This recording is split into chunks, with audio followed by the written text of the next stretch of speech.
10% de ton passé peuvent très bien être des mensonges. Salut la planète, c'est Polo, bienvenue dans la Poloverse. 10% de ton passé peuvent être des mensonges, qu'est-ce que ça signifie? Alors, ton cerveau n'enregistre pas fidèlement les moments passés de ta vie. Il les reconstruit. Quand tu te souviens d'un événement, tu ne relis pas un enregistrement. Tu reconstruis une version du passé.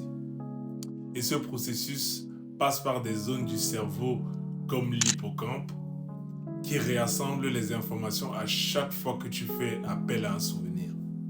Ça veut dire basiquement qu'à chaque fois que tu revisites un souvenir, qu'il soit heureux ou traumatique, tu modifies quelque chose. Le gros souci qui s'ajoute, c'est que cette reconstruction est fortement, lourdement influencée par ton environnement. Les avocats, par exemple, connaissent très bien cette technique et en jouent tous les jours dans les cours de justice.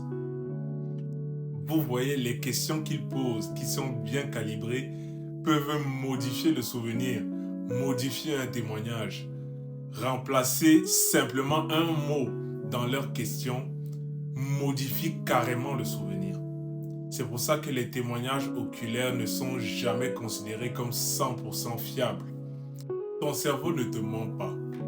Il essaie juste de te protéger et de donner du sens à tes souvenirs. Mais parfois, il altère tes souvenirs pour conforter la vision mentale que tu as de toi.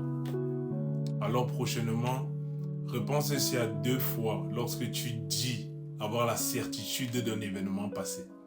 Salut la planète.